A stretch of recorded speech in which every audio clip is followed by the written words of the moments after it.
ਸਤਨਾਮ ਸ਼੍ਰੀ ਵਾਹਿਗੁਰੂ ਸਾਹਿਬ ਜੀ।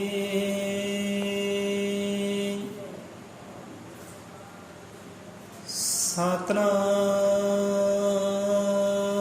ਸ਼੍ਰੀ ਵਾਹਿਗੁਰੂ ਸਾਹਿਬ ਜੀ। ਜੋ ਬੋਲੇ ਸੋ ਨਿਰਭੈ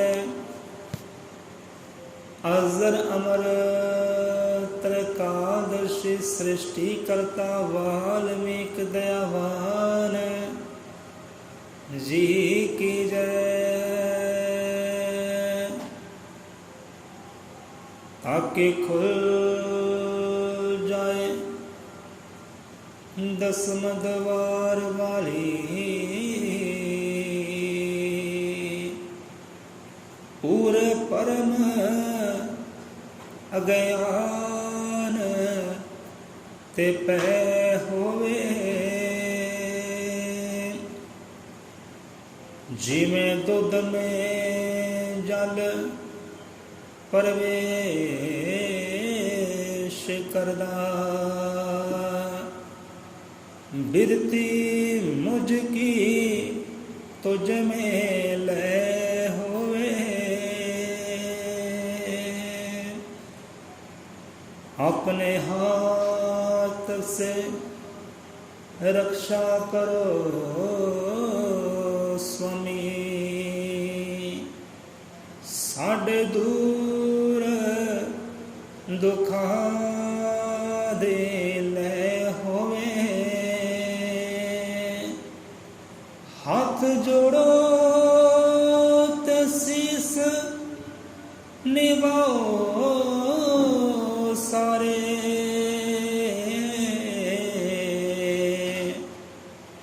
आखो प्रभु वाल्मीक तेरी जय होवे। आखो गुरु वाल्मीक तेरी जय होवे।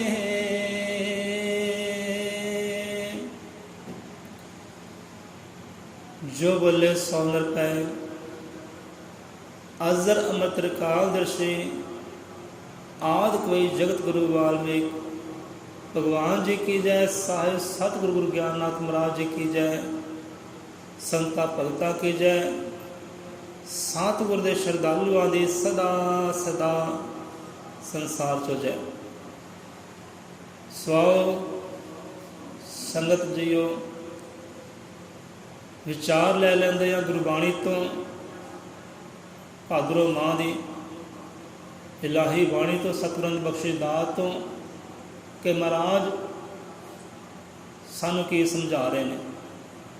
सो उस तो पहला करिए अरदास बेनती कि दाता जी मन नूं एकाग्रता बख्शी करे, सुरत ध्यान बख्शी करे।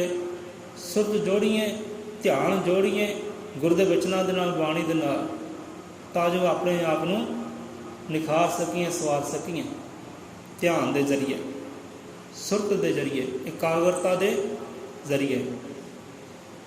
ਸੋ ਦੇਖੋ ਆਪਾਂ ਕੋਈ ਵੀ ਕਾਰਜ ਕਰਦੇ ਹਾਂ, ਹਰ ਕਾਰਜ ਵਿੱਚ ਧਿਆਨ ਦਾ ਬਹੁਤ ਮਹੱਤਵ ਹੈ, ਸੁਰਤ ਦਾ ਬਹੁਤ ਮਹੱਤਵ ਹੈ।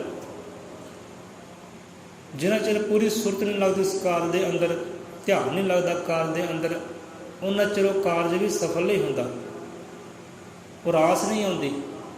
ਜਿਹੜਾ ਕਾਰਜ ਪ੍ਰੇਮ ਦੇ ਨਾਲ ਨਾ ਕੀਤਾ ਜਾਵੇ, ਇਸ਼ਕ ਦੇ ਨਾਲ ਨਾ ਕੀਤਾ ਜਾਵੇ, ਸੁਰਤ ਧਿਆਨ ਦੇ ਨਾਲ ਨਾ ਕੀਤਾ ਜਾਵੇ, ਉਹ ਕਾਰਜ ਕਦੇ ਸਫਲ ਨਹੀਂ ਹੁੰਦਾ, ਅਧੂਰਾ ਰਹਿੰਦਾ ਹੈ, ਰਾਸ ਵੀ ਨਹੀਂ ਆਉਂਦੀ।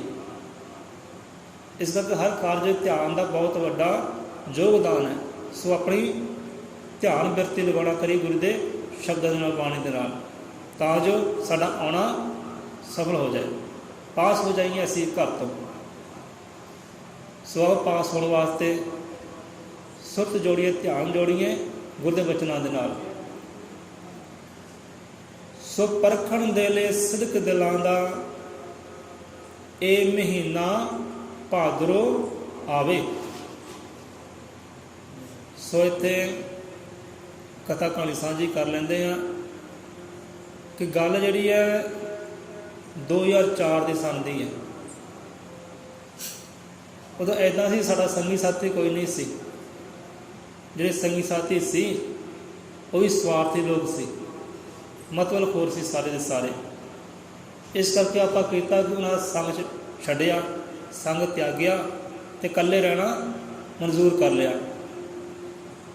ਇਕੱਲਿਆਂ ਗੱਲਾਂ ਕਰਨੀਆਂ, ਇਕੱਲਿਆਂ ਨੇ ਬਾਤਾਂ ਕਰਨੀਆਂ। ਅਤੇ ਆਪਣੀ ਤਨਹਾਈ ਦੂਰ ਕਰਨ ਵਾਸਤੇ ਕੀਤਾ ਕਿ ਇੱਕ ਡਾਇਰੀ ਲਈ, ਦੁਕਾਨ ਤੋਂ ਡਾਇਰੀ ਬੜੀ ਪਿਆਰੀ ਲੈ ਕੇ ਆਏ, ਕਾਪੀ ਲਿਆ, ਪੈਨ ਲਿਆ, ਅਤੇ ਇੱਕ ਟਾਈਮ ਪਾਸ ਵਾਸਤੇ ਜ਼ਿੰਦਗੀ ਦਾ ਜੋ ਹਾਲ ਹੈ, ਹੱਡ ਬੀਤੀ, ਜਗ ਬੀਤੀ ਲਿਖਣੀ ਸ਼ੁਰੂ ਕਰ ਦਿੱਤੀ। ਤਾਂ ਸਭ ਤੋਂ ਪਹਿਲੇ ਅੰਗ 'ਤੇ ਲਿਖਣਾ ਕੀ ਕੀਤਾ? ਇਮਤਿਹਾਨ। ਪਹਿਲੇ ਅੰਗ 'ਤੇ ਲਿਖਣਾ ਕੀਤਾ ਇਮਤਿਹਾਨ। ਹੁਣ ਦੇਖੋ, ਜਦੋਂ ਬੰਦਾ ਰੂਹਾਨੀਅਤ ਦੇ ਮਾਰਗ 'ਤੇ ਚੱਲਦਾ ਹੈ ਨਾ, ਅਧਿਆਤਮ ਮਾਰਗ 'ਤੇ ਚੱਲਦਾ ਹੈ, ਤਾਂ ਪਰਮਾਤਮਾ ਉਹ ਸਤਿਗੁਰੂ ਵੀ ਆਪਣੇ ਸਿੱਖ ਦਾ, ਆਪਣੇ ਭਗਤ ਦਾ ਪੈਰ ਪੈਰ 'ਤੇ ਇਮਤਿਹਾਨ ਲੈਂਦਾ, ਪਰਖ ਲੈਂਦਾ, ਪੈਰ ਪੈਰ 'ਤੇ ਹੁੰਦੀ ਹੈ। ਇਸੇ ਕਰਕੇ ਆਪਾਂ ਕਹਿੰਦੇ ਹਾਂ ਕਿ ਹਾਂ ਵੀ ਜਿਹੜੇ ਗੁਰਮੁਖ ਪ੍ਰੇਮੀ ਨੇ, ਭਗਤ ਪਿਆਰੇ ਨੇ, ਉਹਨਾਂ ਨੂੰ ਦੁੱਖ ਕਿਉਂ ਆਉਂਦੇ ਆ, ਬਿਪਤਾ ਕਿਉਂ ਆਉਂਦੀ ਹੈ? ਕਿਉਂਕਿ ਉਹਨਾਂ ਦਾ ਇਮਤਿਹਾਨ ਜਿਹੜਾ ਕਦਮ ਕਦਮ 'ਤੇ ਹੁੰਦਾ ਹੈ, ਪੈਰ ਪੈਰ 'ਤੇ ਹੁੰਦਾ, ਪਰਖ ਉਹਨਾਂ ਦੀ ਹੁੰਦੀ ਹੈ। ਪਰਖ ਕਿਉਂ ਹੁੰਦੀ ਹੈ? ਇਮਤਿਹਾਨ ਕਿਉਂ ਹੁੰਦਾ? ਕਿਉਂ ਲੈਂਦਾ ਪਰਮਾਤਮਾ ਦਾ ਇਮਤਿਹਾਨ?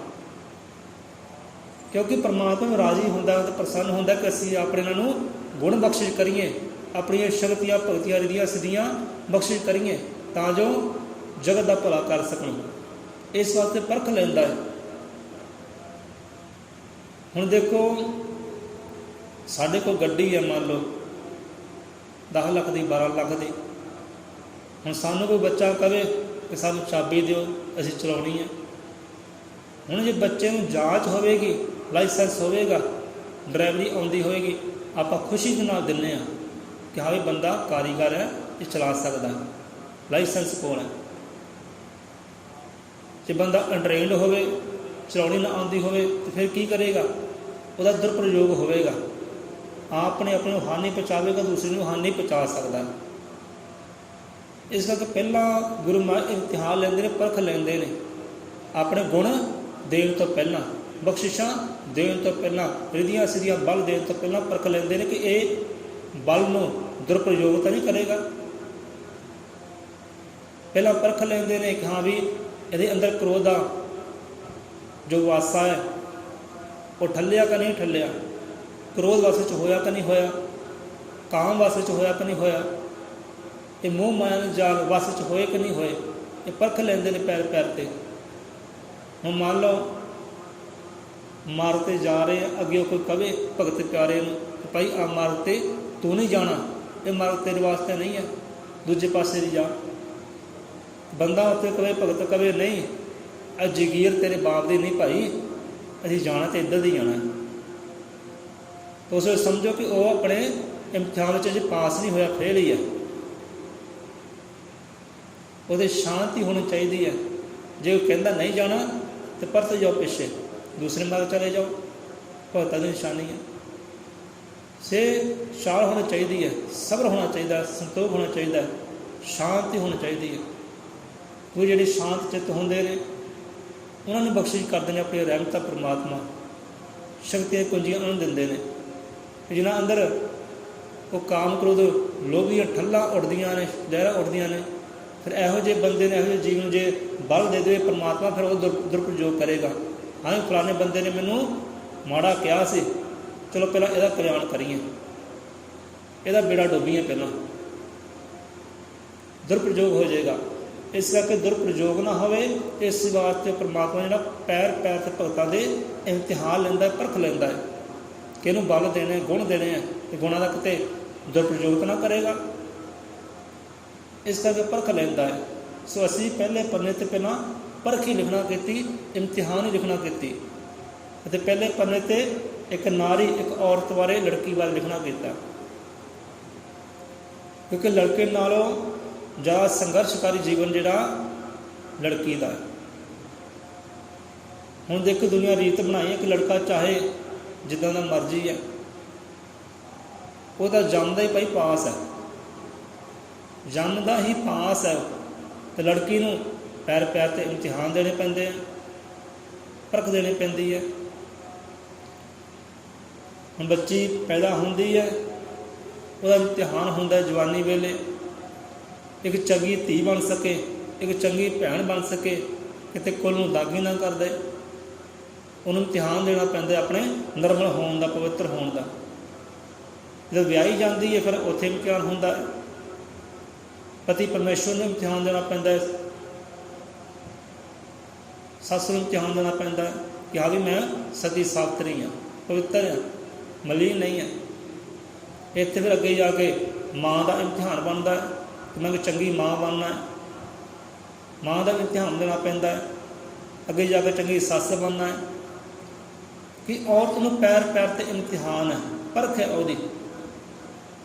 ਬੰਦਾ ਜਿਹੜਾ ਜੰਮਦੇ ਪਾਸ ਹੈ, ਪ੍ਰਧਾਨ ਕਿਹਾ ਨਾ ਬੰਦੇ ਨੂੰ, ਤੇ ਇਮਤਿਹਾਨ ਲੜਕੀ ਦਾ ਜ਼ਿਆਦਾ ਹੈ।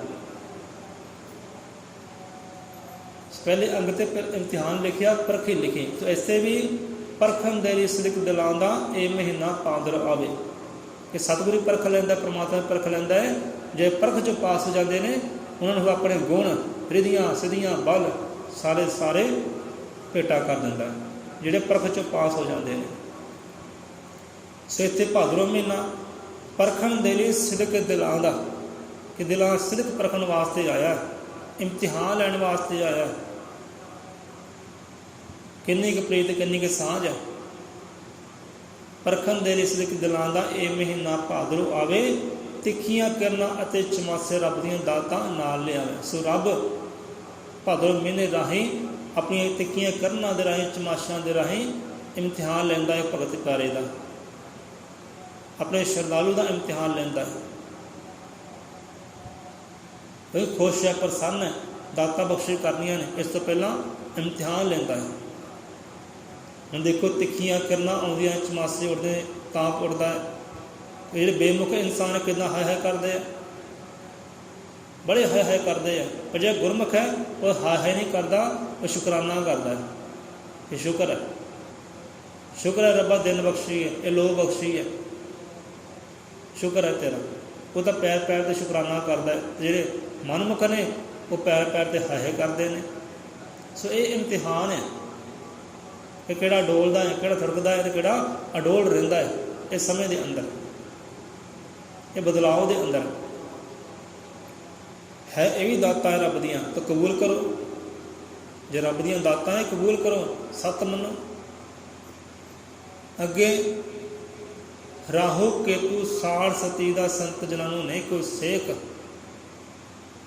ਹੁਣ ਇੱਥੇ ਰਾਹੂ ਕੇਤੂ ਸਾੜ ਸਤੀ ਦਾ, ਹੁਣ ਇਮਤਿਹਾਨ ਲੈਂਦਾ ਪਰਮਾਤਮਾ।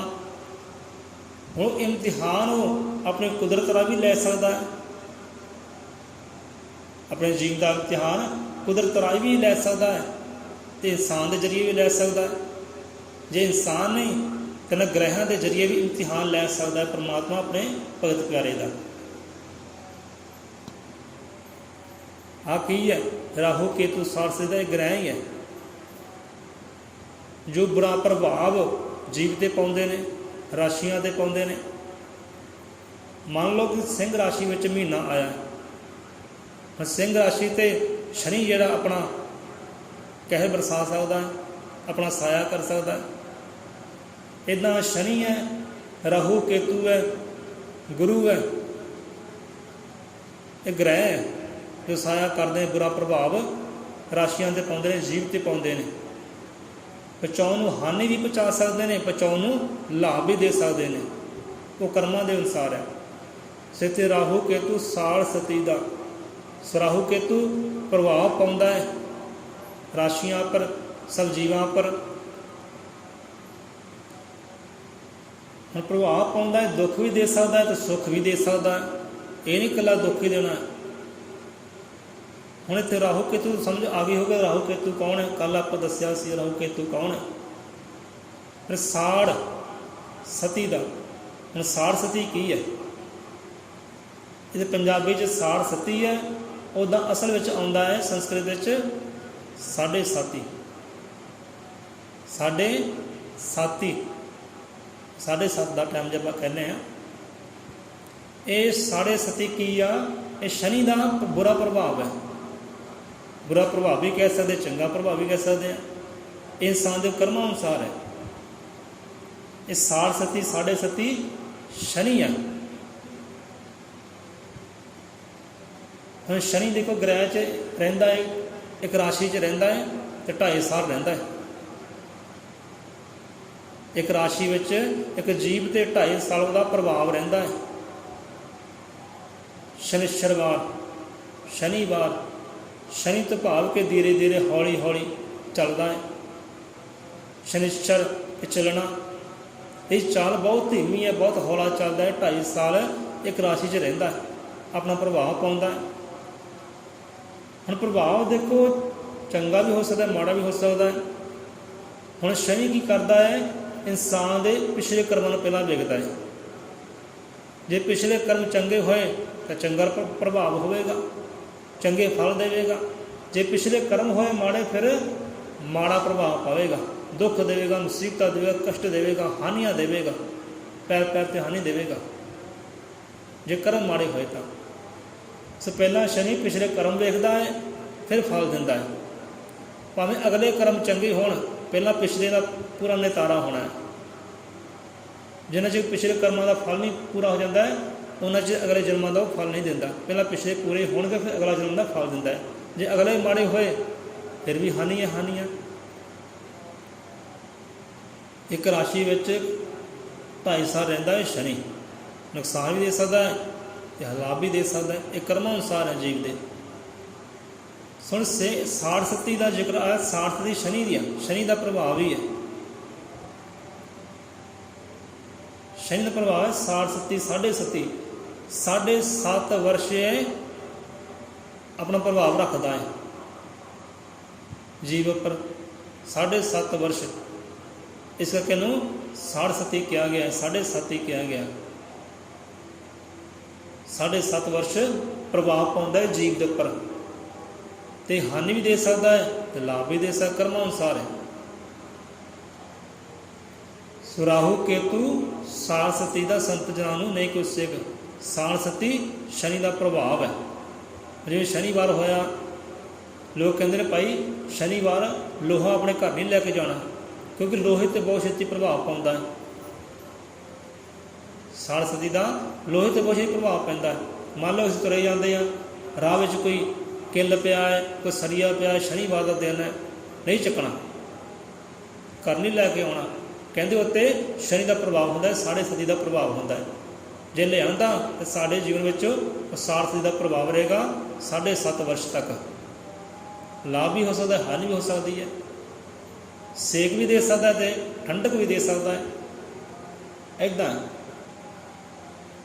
ग्रहों का प्रभाव की गल इत्थे कीती है महाराज ने, ताप की गल की है कि ग्रह भी इंसान के कर्मां नूं वेख के फिर प्रभाव करते हैं, फिर असर करते हैं। ये भी दाता ने रब दियां, इन्हां जरिए भी परमात्मा इम्तिहान लैंदा है अपने जीव का कि राहु केतु साढ़ सती का संत जनां नूं नहीं कोई सेक। अगे आ संत जनां नूं नहीं कोई सेक। ਇਹਦਾ असर जिहड़ा प्रभाव आम जीवां ते पैंदा है, जिन्होंने अपने कर्मां नूं निखारिया नहीं, सवारिया नहीं, जुड़े नहीं ਉਹਦੇ नाम ਦੇ ਨਾਲ, शब्द ਦੇ ਨਾਲ, ध्यान ਦੇ ਨਾਲ, सुख ਦੇ ਨਾਲ, उन्हां जीवां ते ਇਹ प्रभाव पाउंदे है। जो गुरु का सिख होवे जांबी करन सलाम। पर जिहड़ा गुरु का सिख है ना, गुरमुख प्यारा है, गुरु दस्से मार्ग ते चलदा है, ये राहु केतु जम लोग भी सलामा करते, नमस्कार करते इन्हां नूं। अपना प्रभाव वो भी नहीं पा सकते इन्हां ते। इन्नी बरकत है गुरु के नाम अंदर, शब्द अंदर जे जुड़िए तो फिर राहु केतु भी लागे नहीं आउंदे। किन्हां दे लागे आउंदे ने जे टुटे हुंदे ने, रब के नामे तो टुटे हुंदे ने, गुरु के चरनां तो, उन्हां ते अपना प्रभाव पाउंदे ने। चंगा भी हो सकता है तो माड़ा भी हो सकता है। राहु केतु साढ़ सती का संत जनां नूं नहीं कोई सिख। जिहड़े संत हो गए ने, एक सिख तो, एक साध तो संतां की पदवी ते पहुँच गए ने, वो फिर इन्हां राहु केतुआं तो किते परे हो जाते हैं। क्योंकि हुण जीवन में राहु केतु ने, जीवन के सतगुरु है। तो जे जीवन में सतगुरु होवे उत्थे बरकतां ही बरकतां है। ताप कादा, सेक कादा, विपता कादी, सारे संकट दूर है, क्योंकि जीवन के सतगुरु धारण कर लिया। ਸੰਤ ਜਨਾਂ ਨੂੰ ਨਹੀਂ ਕੋਈ ਸਿੱਖ। ਸੰਤਾਂ ਨੂੰ ਇਹੋ ਜਿਹਾ ਕੋਈ ਪ੍ਰਭਾਵ ਨਹੀਂ, ਆਨੰਦ ਵਿੱਚ ਹੈ। ਸੰਤਾਂ ਨੂੰ ਵੀ ਇਹ ਰਾਹੂ ਕੇਤੂ ਸ਼ਨੀ ਸ਼ਨੇਸ਼ਰ ਸਾਰੇ ਸਲਾਮਾਂ ਕਰਦੇ ਨੇ, ਸੇਵਾ ਬੰਦਗੀ ਕਰਦੇ ਨੇ। ਸਾਨੂੰ ਸੇਵਾ ਦੱਸੋ, ਬਖਸ਼ੀ ਕਰੋ, ਸਾਨੂੰ ਸੇਵਾ ਕੀ ਕਰੀਏ। ਉਹ ਸੰਤ ਲੋਕ, ਉਹ ਸੇਵਕ ਜਨ ਵਾਲਮੀਕ ਪ੍ਰਭਾਵ ਦੀ ਰੱਖੀ ਜਿਨ੍ਹਾਂ ਨੇ ਹਿਰਦਿਓਂ ਟੇਕ, ਜਿਨ੍ਹਾਂ ਨੇ ਇੱਕੋ ਇੱਕ ਆਸਰਾ ਤੱਕਿਆ ਹੈ ਉਹ ਪ੍ਰਮਾਤਮਾ ਦਾ, ਉਹ ਸਿਰਜਣਹਾਰੇ ਦਾ। ਜੁੜੇ ਨੇ ਉਹਦੇ ਨਾਮ ਦੇ ਨਾਲ, ਜੁੜੇ ਨੇ ਉਹਦੇ ਸ਼ਬਦ ਦੇ ਨਾਲ, ਜੁੜੇ ਉਹਦੇ ਧਿਆਨ ਦੇ ਨਾਲ, ਸੁਧ ਦੇ ਨਾਲ, ਹਿਰਦੇ ਤੋਂ। ਕਿਉਂਕਿ ਪ੍ਰੇਮ ਹੁੰਦਾ ਹੈ ਹਿਰਦੇ ਤੋਂ, ਮੁਹੱਬਤ ਇਸ਼ਕ ਹੁੰਦਾ ਹੈ ਹਿਰਦੇ ਤੋਂ। ਉਹ ਦਿਮਾਗਾ ਤੋਂ ਨਹੀਂ ਹੁੰਦਾ, ਹਿਰਦੇ ਤੋਂ ਹੁੰਦਾ ਹੈ। ਅਤੇ ਪਰਮਾਤਮਾ ਬੰਦਗੀ ਹੁੰਦੀ, ਜਾਪ ਹੁੰਦਾ ਹੈ ਹਿਰਦੇ ਤੋਂ। ਕਰੇ ਜੋ ਉਸ ਦੀ ਬੰਦਗੀ, ਜਪੇ ਜੋ ਉਸ ਦਾ ਨਾਮ, ਜਨਮ ਜਨਮ ਦੇ ਦੁਖੜੇ ਉਸ ਦੇ ਮਿਟਣ ਤਮਾਮ। ਫਿਰ ਰਾਹੂ ਕੇਤੂ ਕੀ ਕਰੇਗਾ ਉੱਥੇ? ਉਹਦਾ ਜਨਮਾਂ ਜਨਮਾਂ ਦੇ ਪਾਪ ਧੋ ਦਿੰਦੀ ਹੈ ਬੰਦਗੀ, ਉਹਦਾ ਨਾਮ। ਰਾਹੂ ਕੇਤੂ ਵੀ ਉੱਥੇ ਆਪਣਾ ਪ੍ਰਭਾਵ ਨਹੀਂ ਕਰਦੇ, ਅਸਰ ਨਹੀਂ ਕਰਦੇ। ਨਾ ਸ਼ਨਿਸ਼ਰ ਨਾ ਸਾਰਸਤੀ, ਉਹ ਵੀ ਸਲਾਮਾਂ ਕਰਦੇ ਨੇ। ਇਹ ਜੁੜੇ ਨੇ ਉਹਦੇ ਨਾਮ ਦੇ ਨਾਲ, ਭਜਨ ਦੇ ਨਾਲ, ਬੰਦਗੀ ਦੇ ਨਾਲ।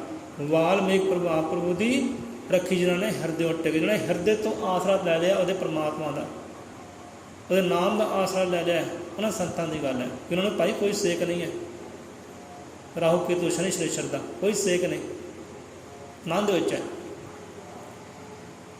ਅੱਗੇ ਆਉਂਦਾ ਹੈ ਸਾਧੂ ਸੰਤ ਮਹਾਤਮਾ ਜਗਤ ਭਲੇ ਲਈ ਕਰਨ ਤਪੱਸਿਆ, ਆਦਿ ਪੁਰਖ ਪਰਮੇਸ਼ਵਰ ਸੁਆਮੀ ਜਿਨ੍ਹਾਂ ਜਿਨ੍ਹਾਂ ਦੇ ਹਿਰਦੇ ਵਸਿਆ। ਹੁਣ ਸਾਧੂ ਤੋਂ ਭਾਵ ਜਿਹਨੇ ਸਾਧ ਲਿਆ, ਸੋਧ ਲਿਆ ਆਪਣੇ ਆਪ ਨੂੰ, ਉਹ ਸਾਧੂ।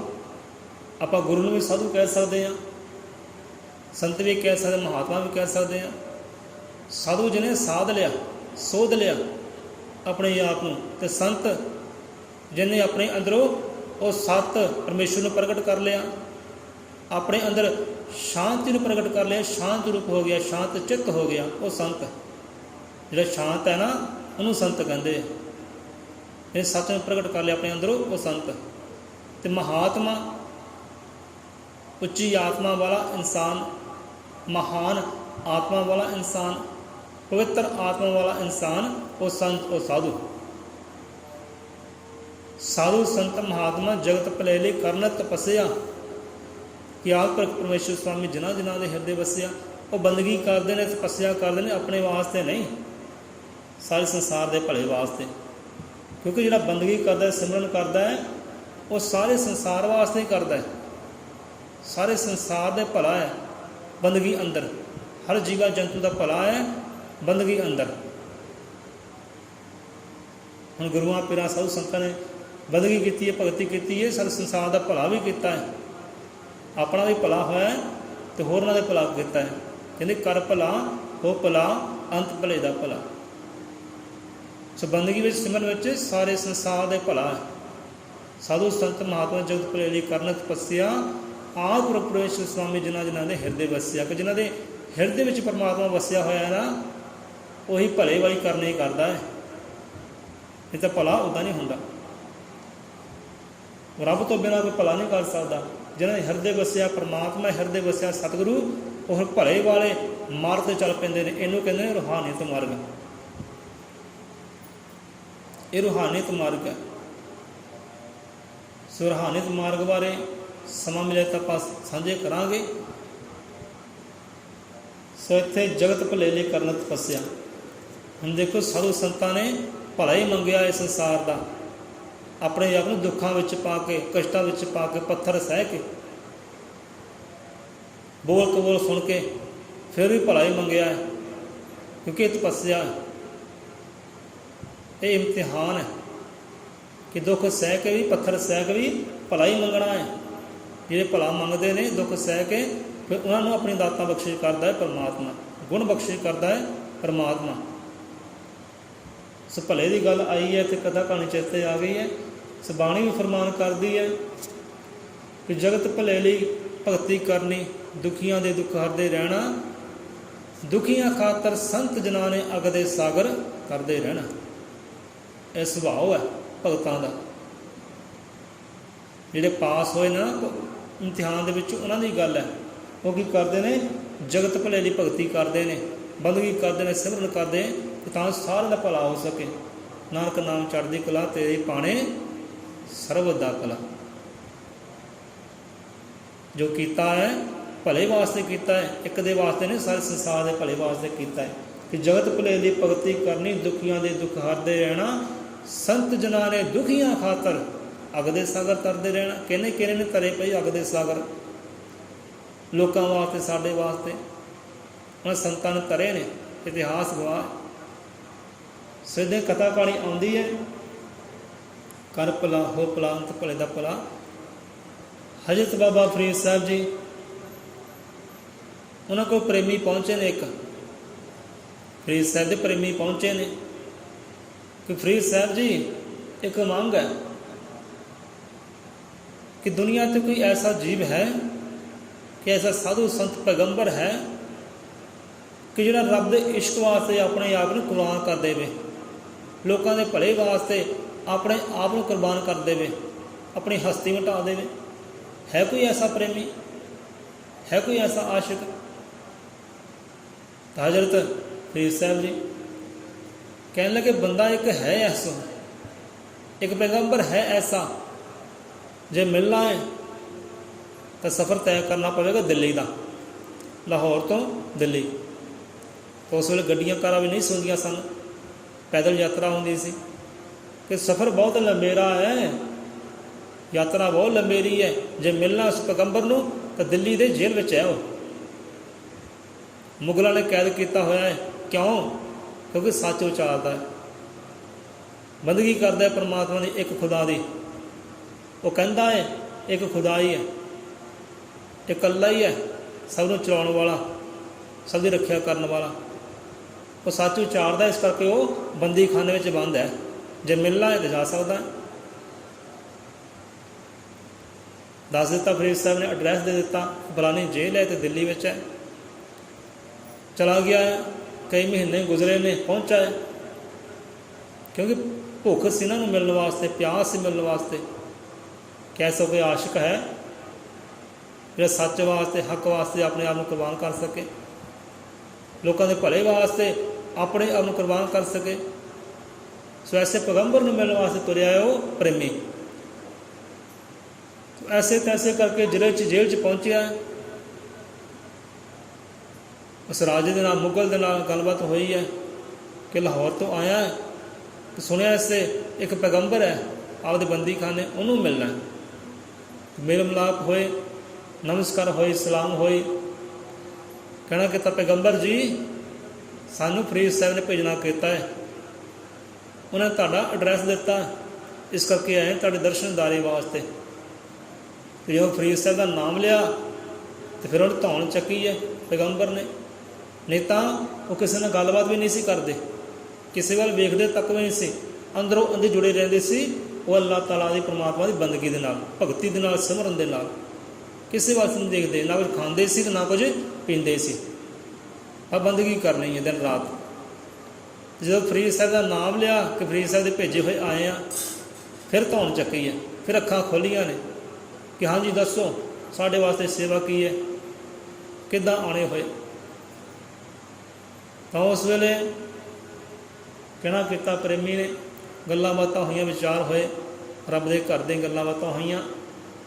ਉਸ ਵੇਲੇ ਕਹਿਣਾ ਕੀਤਾ ਕਿ ਤੁਸੀਂ ਜੇ ਬਾਕੀ ਪੈਗੰਬਰ ਹੋ, ਰੱਬ ਦੇ ਪਿਆਰੇ ਹੋ, ਅਤੇ ਕਿਉਂ ਤੁਸੀਂ ਰੱਬ ਅੱਗੇ ਅਰਦਾਸ ਬੇਨਤੀ ਕਰੋ, ਹੁਕਮ ਕਰੋ ਪਰਮਾਤਮਾ ਨੂੰ, ਉਹ ਮੰਨੇਗਾ ਤੁਹਾਡੀ। ਇਹ ਜੇਲ੍ਹ ਨੂੰ ਤੋੜਨਾ ਕਰੋ, ਤਬਾਹ ਕਰੋ ਇਸ ਖੰਡਰ ਨੂੰ, ਨਾ ਜੇਲ੍ਹਾਂ ਨੂੰ, ਰਾਜੇ ਨੂੰ ਤਬਾਹ ਕਰੋ ਜਿਹੜਾ ਤੁਹਾਨੂੰ ਸਜ਼ਾ ਦੇ ਰਿਹਾ ਹੈ। ਤਾਂ ਉਸੇ ਵੇਲੇ ਕਹਿਣਾ ਕਰਤਾ, ਜਾ ਵੀ ਚਲਾ ਜਾ ਇੱਥੋਂ, ਹੁਣੇ ਚਲਾ ਜਾ ਇੱਥੋਂ।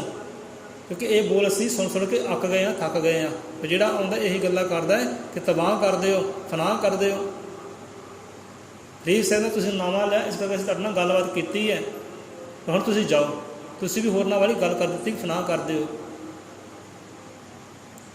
ਤਾਂ ਉਸ ਵੇਲੇ ਫਿਰ ਤਰਲਾ ਕੀਤਾ ਹੈ, ਮਿਹਨਤਾਂ ਪਾਈਆਂ ਕਿ ਮਹਾਰਾਜ ਖਿਮਾ ਕਰੋ, ਸਾਈਂ ਲੋਕੋ ਖਿਮਾ ਕਰੋ, ਗਲਤੀ ਹੋ ਗਈ, ਨਹੀਂ ਕਰਦੇ ਗੱਲਬਾਤ, ਚਲੋ ਰੱਬ ਦੇ ਘਰ ਦੀ ਗੱਲ ਕਰੋ।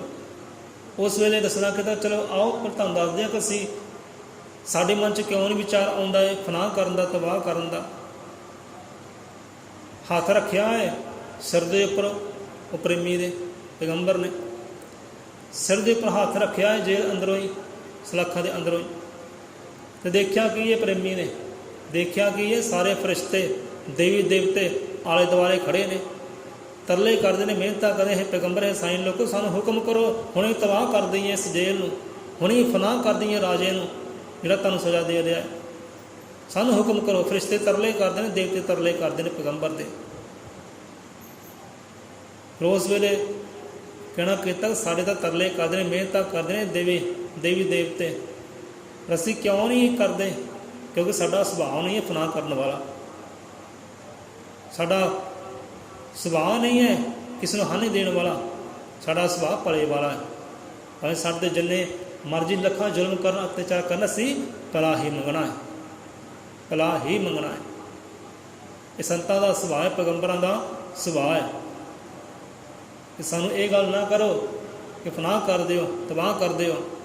ਜਿੱਦਾਂ ਰੱਬ ਦੀ ਰਜ਼ਾ, ਜਿੱਦਾਂ ਅੱਲਾ ਦੀ ਰਜ਼ਾ ਹੈ, ਉਹਦੀ ਰਜ਼ਾ ਵਿੱਚ ਰਹਿਣਾ ਹੈ, ਭਾਵੇਂ ਲੱਖ ਤਸੀਹੇ ਮਿਲਣ, ਕੋਈ ਪਰਵਾਹ ਨਹੀਂ। ਪਰਵਾਹ ਕਿਉਂ ਨਹੀਂ? ਕਿਉਂਕਿ ਅੰਦਰ ਨਾਮ ਰਸ ਦੀਆਂ ਲਹਿਰਾਂ ਚੱਲ ਰਹੀਆਂ ਨੇ, ਪ੍ਰਭੂ ਦਾ ਨਾਮਾ ਚੱਲ ਰਿਹਾ ਹੈ, ਅੰਮ੍ਰਿਤ ਧਾਰ ਚੱਲ ਰਹੀ ਹੈ। ਉੱਥੇ ਵੀ ਸੇਕ ਕਿੱਦਾਂ ਹੋਵੇ? ਬਾਹਰੋਂ ਜਿੱਦਾਂ ਮਰਜ਼ੀ ਅਤਿਆਚਾਰ ਲੋਕ ਕਰਨ, ਪਰ ਅੰਦਰ ਆਨੰਦ ਹੈ, ਅੰਦਰ ਗੰਗਾ ਚੱਲ ਰਹੀ ਹੈ। ਫਿਰ ਸਮਝਾਈ, ਫਿਰ ਸੋਝੀ ਆਈ, ਨਮਸਕਾਰ ਕੀਤਾ, ਪ੍ਰਣਾਮ ਕੀਤਾ ਤੇ ਤੁਰਦੇ ਹੋਏ ਕਿ ਅਸੀਂ ਇਹ ਕਰਮ ਨਹੀਂ ਕਰ ਸਕਦੇ, ਫਨਾਹ ਕਰਨਾ, ਤਬਾਹ ਕਰਨਾ ਸਾਡਾ ਸੁਭਾਅ ਨਹੀਂ ਹੈ। ਤੇ ਇਸ ਕਰਕੇ ਜਗਤ ਭਲੇ ਲਈ ਭਗਤੀ ਕਰਨੀ, ਦੁਖੀਆਂ ਦੇ ਦੁੱਖ ਹਰਦੇ ਰਹਿਣਾ, ਦੁਖੀਆਂ ਖਾਤਰ ਸੰਤ ਜਨਾਂ ਨੇ ਅਗ ਦੇ ਸਾਗਰ ਕਰਦੇ ਰਹਿਣਾ। ਸਵਰਗ ਦੇ ਸਾਗਰ ਵਿੱਚ ਬਹਿ ਕੇ ਵੀ ਜੇ ਮੰਗਿਆ ਤੇ ਭਲਾ ਹੀ ਮੰਗਿਆ, ਸਰਬ ਦਾ ਹੀ ਭਲਾ ਮੰਗਿਆ, ਫਨਾਹ ਨਹੀਂ ਕੀਤਾ ਕਿਸੇ ਨੂੰ, ਕਿਸੇ ਨੂੰ ਫਨਾਹ ਨਹੀਂ ਕੀਤਾ।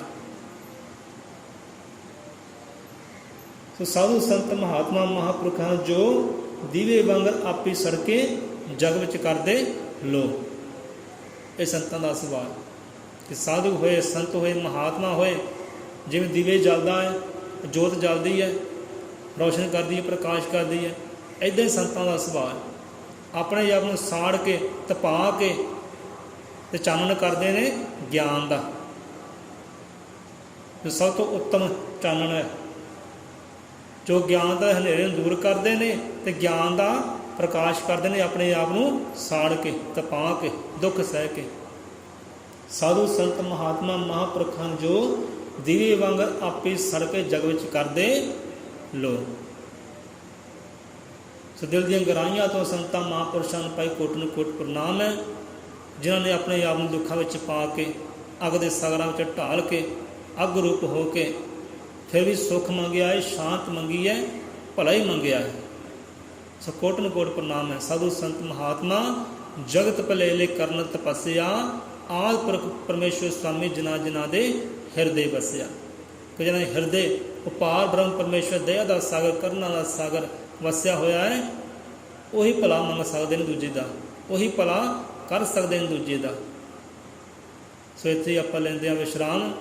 ਸੋ ਹੋਈਆਂ ਕਮੀਆਂ ਤਰੋਟੀਆਂ ਸਤਿਗੁਰੂ ਮਹਾਰਾਜ ਖਿਮਾ ਕਰਨ, ਆਈਆਂ ਸੰਗਤਾਂ ਦੀਆਂ ਦਾਤਾ ਜੀ ਹਾਜ਼ਰੀਆਂ ਦਰ ਪ੍ਰਵਾਨ ਕਰਨ, ਕਦਮ ਕਦਮ ਲੇਖੇ ਲਾਉਣ, ਸਭਨਾਂ ਨੂੰ ਚੜ੍ਹਦੀ ਕਲਾ ਬਖਸ਼ੀ ਕਰਨ, ਨਾਮ ਸਿਮਰਨ ਦੇ ਭੰਡਾਰੇ ਬਖਸ਼ੀ ਕਰਨ, ਕਮਲ ਚਰਨਾਂ ਧਿਆਨ ਬਖਸ਼ੀ ਕਰਨ ਦਾਤਾ ਜੀ। ਸਾਧ ਸੰਗਤ ਚਰਨੀ ਲਾਉਣ, ਨਾਮ ਦਾ ਰੰਗ, ਸਾਧ ਦਾ ਸੰਗ, ਭਜਨ ਦਾ ਪ੍ਰਤਾਪ, ਦੁੱਖਾਂ ਕਲੇਸ਼ਾਂ ਮਲੇਸ਼ਾਂ ਦੇ ਨਾਸ਼, ਅੜੇ ਸੋ ਚੜੇ ਚਰਨ ਫੜੇ ਸੁਤਰ ਰੱਖਿਆ ਸ਼੍ਰੀ ਵਾਲਮੀਕ ਨਿਰੰਕਾਰ ਜੀ ਕਰੇ। ਜੋ ਬੋਲੇ ਸੋ ਨਿਰਭੈ ਅਜ਼ਰ ਮਤਿ ਕਾਲ ਦਰਸ਼ੀ ਵਾਲਮੀਕ ਦਇਆਵਾਨ ਜੀ ਕੀ ਜੈ। ਗੁਰੂ ਵਾਲਮੀਕ ਨਾਮ ਚੜ੍ਹਦੀ ਕਲਾ।